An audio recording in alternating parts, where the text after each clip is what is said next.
The air carried a sharp chill that hinted at winter's approach, though the city had yet to surrender to it fully.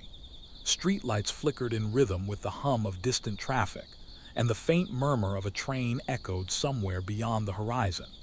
The neighborhood basketball court sat at the edge of an aging park, surrounded by chain-link fences twisted at the top like teeth. To anyone else, it might have looked abandoned, a relic of the city's forgotten youth programs, but to Ezra, it was the only place that felt real. Ezra stood at the edge of the court, stretching his legs methodically, one after the other, feeling the muscles tighten and loosen in the rhythm of preparation. The orange ball rested under his arm, almost vibrating with expectation. He could smell the asphalt beneath his sneakers, mixed with the faint decay of fallen leaves, the scent of trash bins along the alley, and something more elusive, the tang of tension that seemed to linger in this space every evening. The court had always been his refuge, a place where the rules of life condensed into a simple equation: dribble, shoot, move.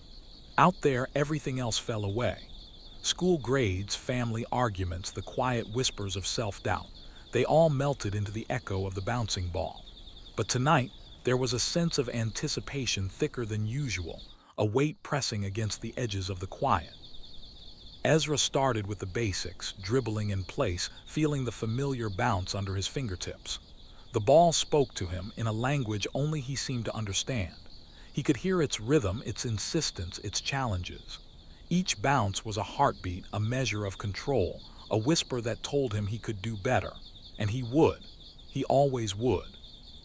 Then came the first shot, a gentle jumper that arced toward the hoop. The ball kissed the rim and fell through, a satisfying swish. Ezra exhaled slowly, letting the familiar comfort of success wash over him. His chest rose and fell, a soft rhythm syncing with the evening air.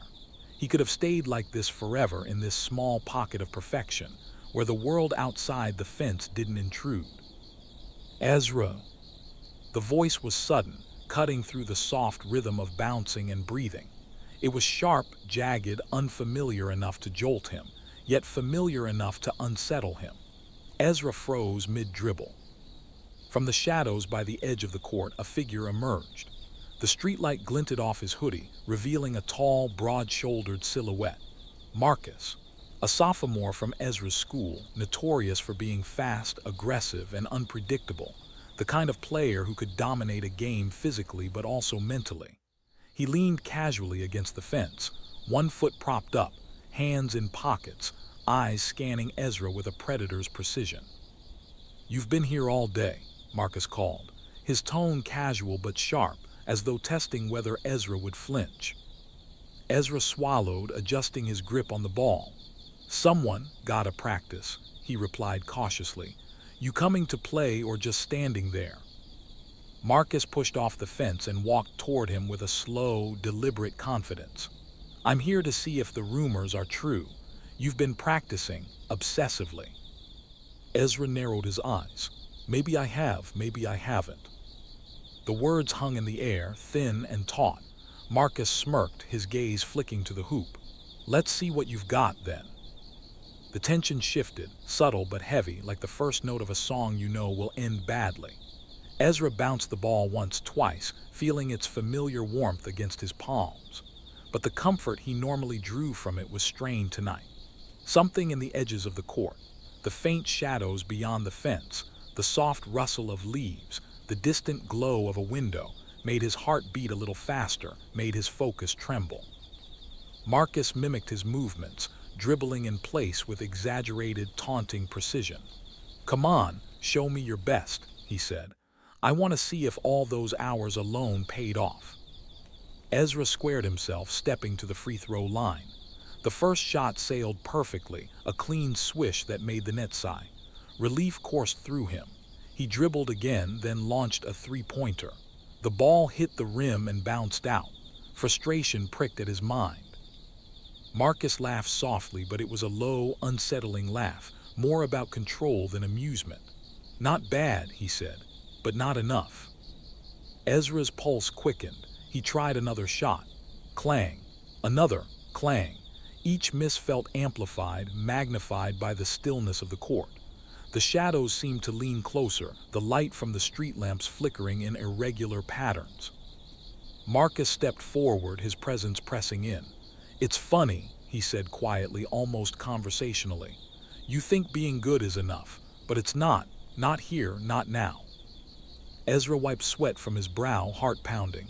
"Why do you care so much? Why are you here?" Marcus tilted his head, eyes glinting in the dim light. "Because someone has to remind you. The court doesn't forgive mistakes. Not a single one. Every dribble, every shot, every decision, it counts. Especially when you think it's just a game."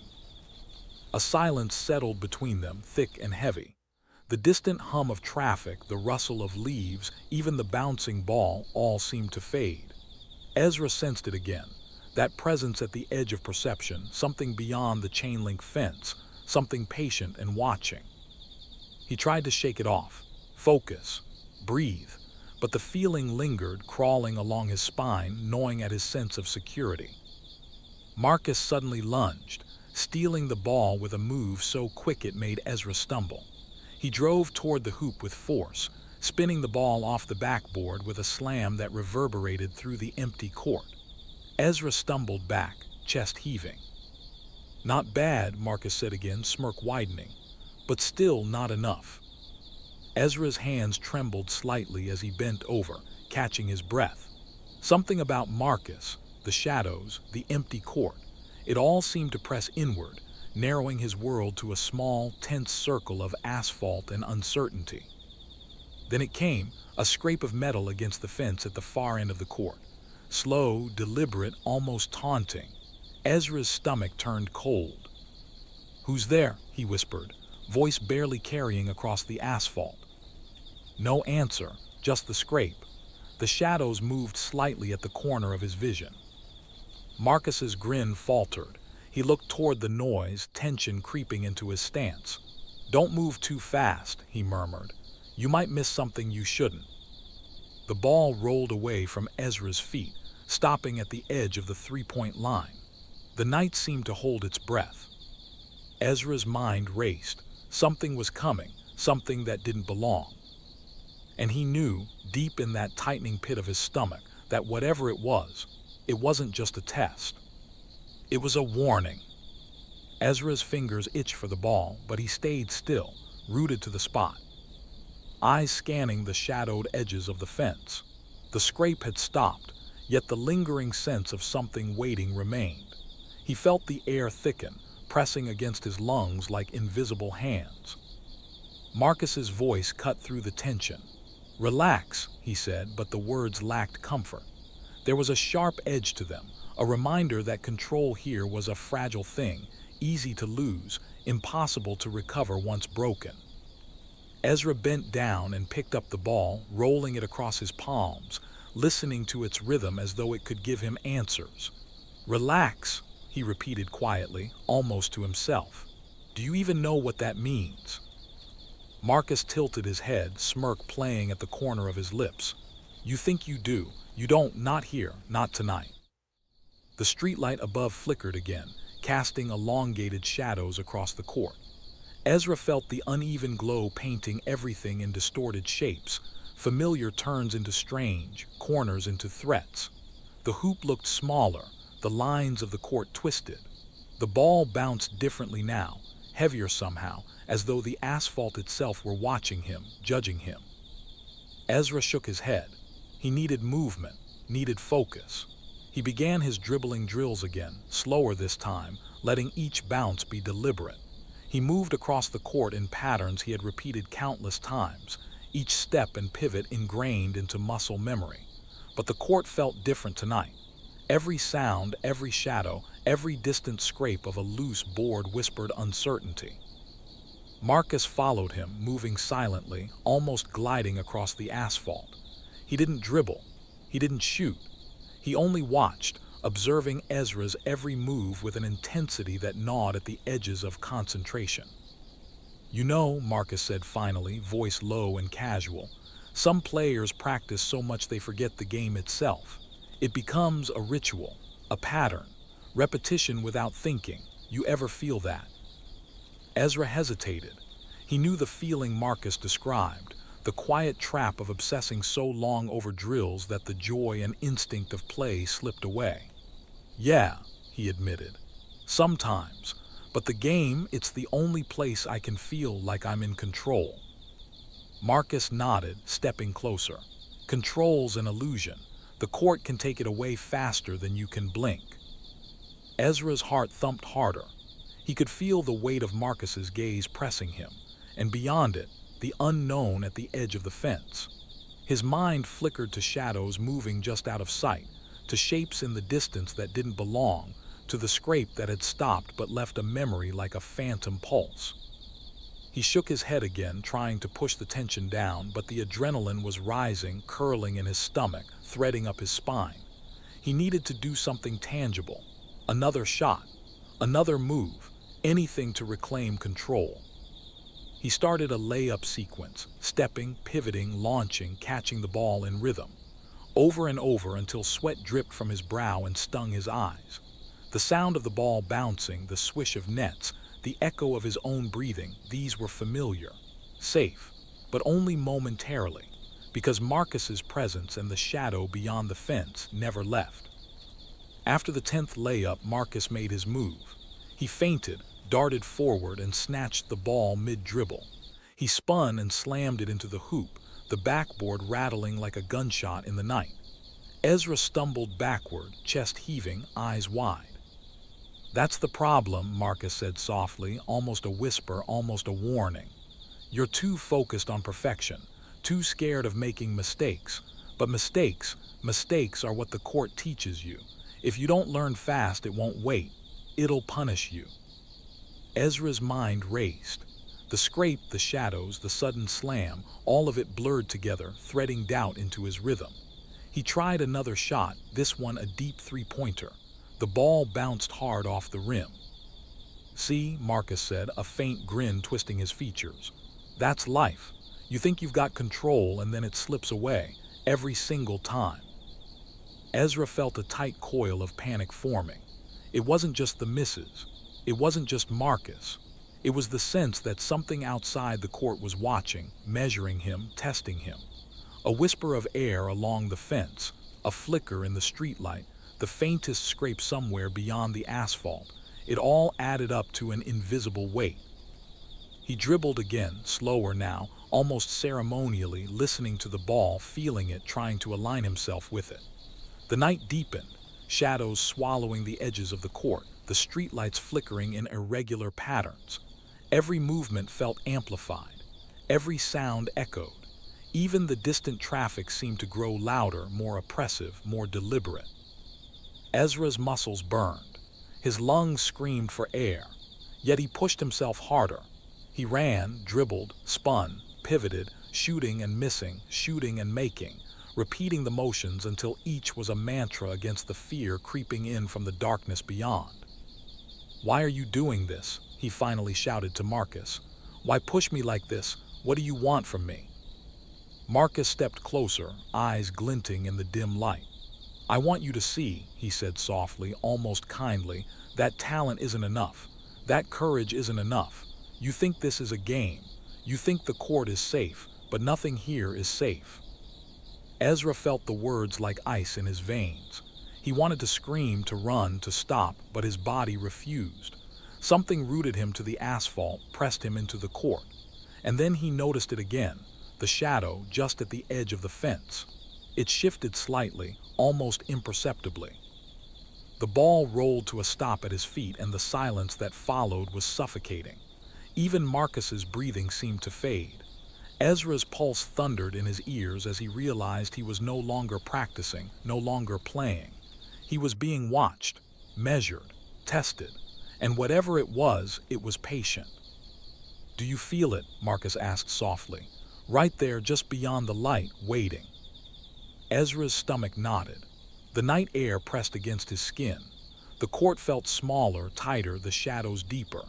He could hear his own heart, the distant hum of the city, the whisper of wind against the fence, and something else. Something alive, deliberate. And then a faint scrape again, metallic, deliberate, echoing across the asphalt. Ezra froze, Marcus tensed, The court held its breath. Something or someone was out there. And Ezra knew, with a sudden chilling clarity, that tonight the game had changed.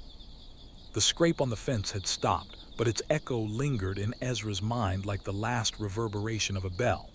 He gripped the ball tighter, fingers pressing into the seams, knuckles whitening. Sweat ran down his forehead, mingling with the dirt smudges on his cheeks. Every muscle in his body was taut, ready, yet he felt trapped.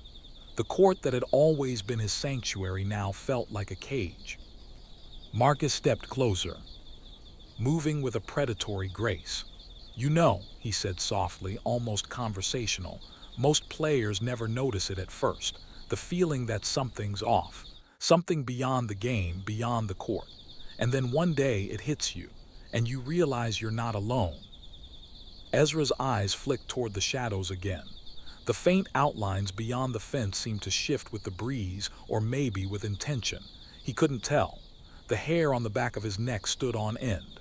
"Not alone," he repeated, voice tight. "You mean someone's watching?" Marcus didn't answer. Instead, he lunged forward, snatching the ball in a blur. Ezra tried to follow, pivot, block, but Marcus was faster, sharper, a ghost of motion.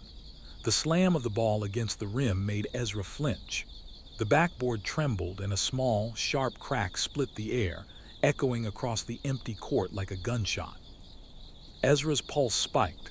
He bent over, hands on his knees, trying to slow his breathing. "Why?" he panted. "Why push me like this?" Marcus's expression softened, almost faintly, but his eyes remained sharp, calculating. "Because," he said quietly, "you think the court forgives. You think talent protects you. It doesn't, not here, not tonight." Ezra straightened, feeling the weight of Marcus's words pressing into him. The asphalt beneath his sneakers felt uneven, alive. Every bounce of the ball sounded distorted, echoing too long, too loud. The shadows seemed to twist closer, like smoke curling toward a flame. And then he heard it, a faint scrape, a metallic whisper at the far edge of the fence, slow, deliberate, patient. His stomach turned cold. I know it's here," he said, voice barely audible. "I can feel it." Marcus nodded slowly. "Good, fear isn't weakness, ignoring it is." He stepped back, letting Ezra regain some space. "But don't get comfortable. The court doesn't forgive, and tonight it's testing you." Ezra swallowed hard. He tried to shake the fear, tried to focus on the game, on the ball, on the movements he had practiced hundreds of times. He started dribbling again, each bounce deliberate, controlled. His movements felt mechanical at first, then gradually found rhythm again. He could feel the familiar pleasure of motion returning, the faint satisfaction of the swish of the ball. But even as he regained control, the unease never left.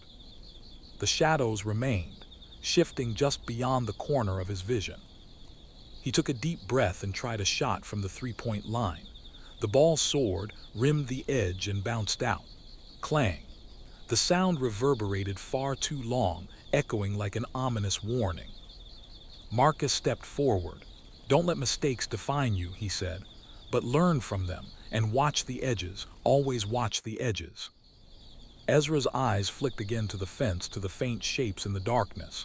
Something was there, moving just slightly, always just beyond clear vision.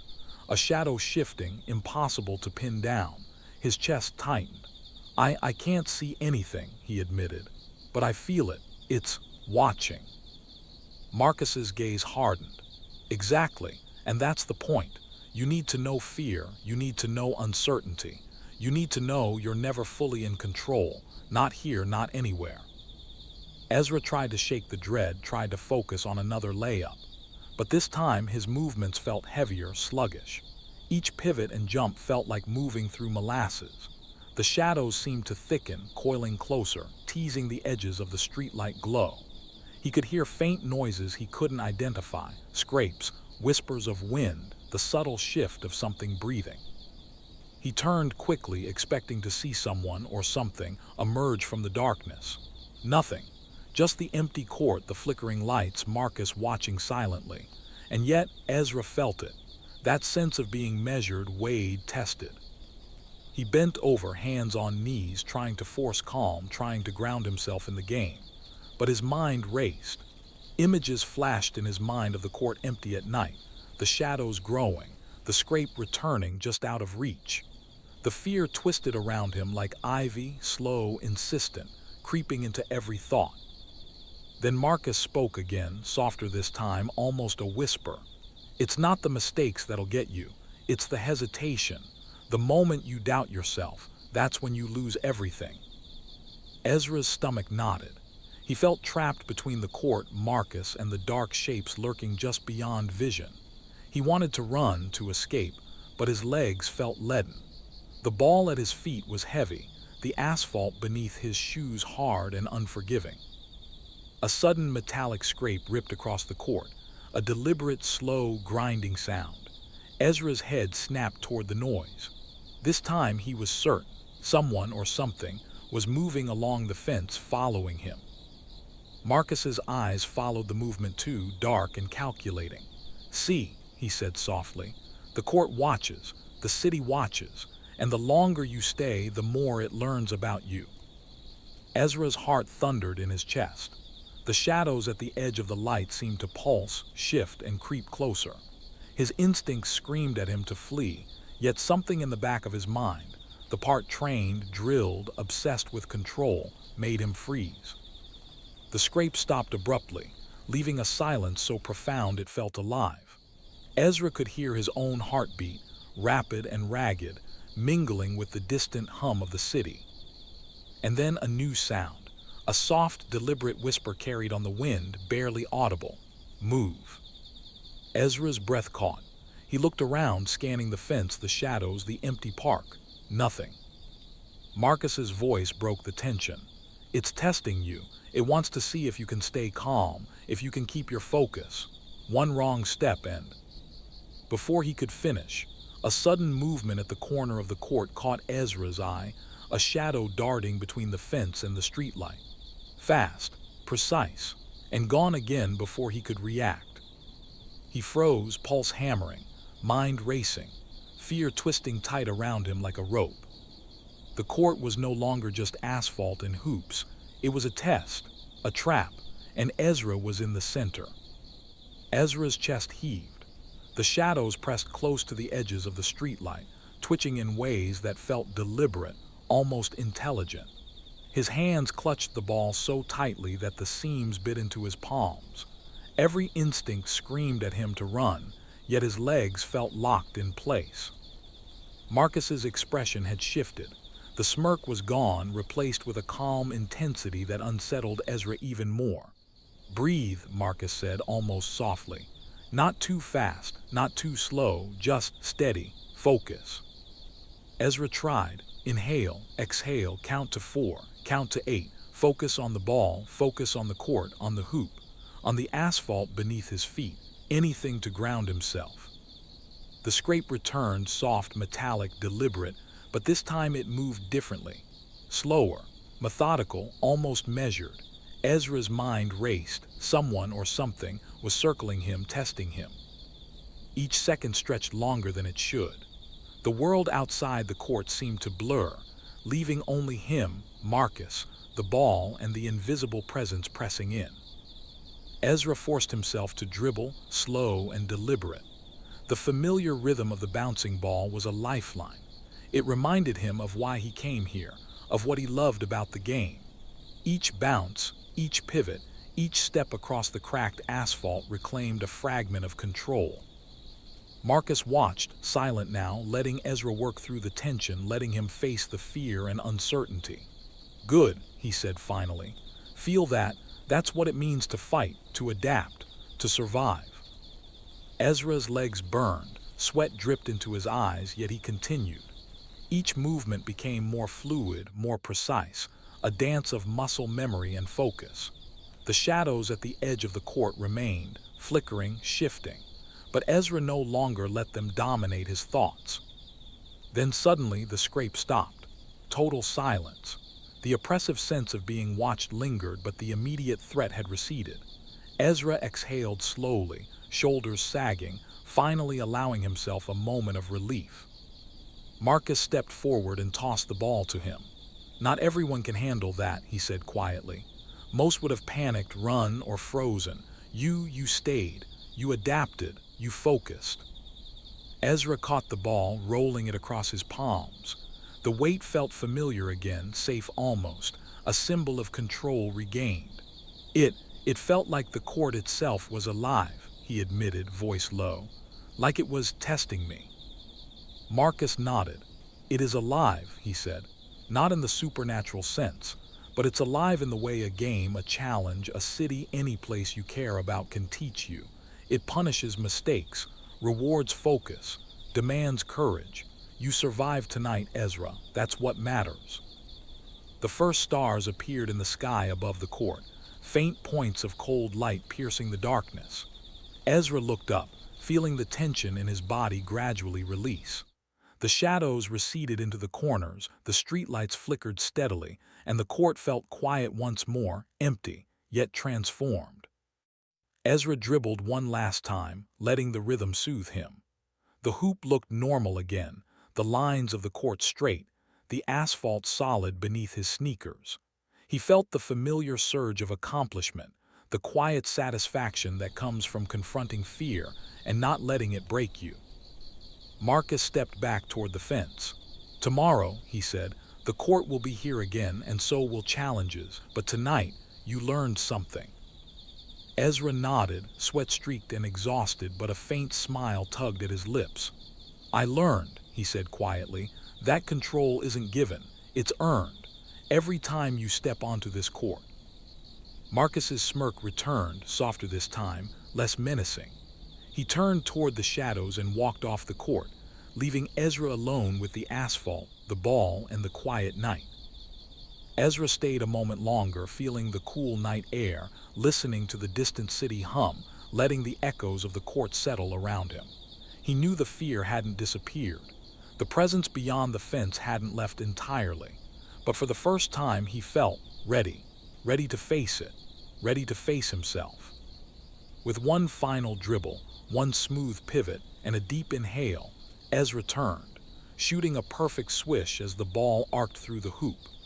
The net whispered in the quiet night, a soft affirmation that the first trial had been survived, and that the game and life would continue to challenge him in ways he could not yet see.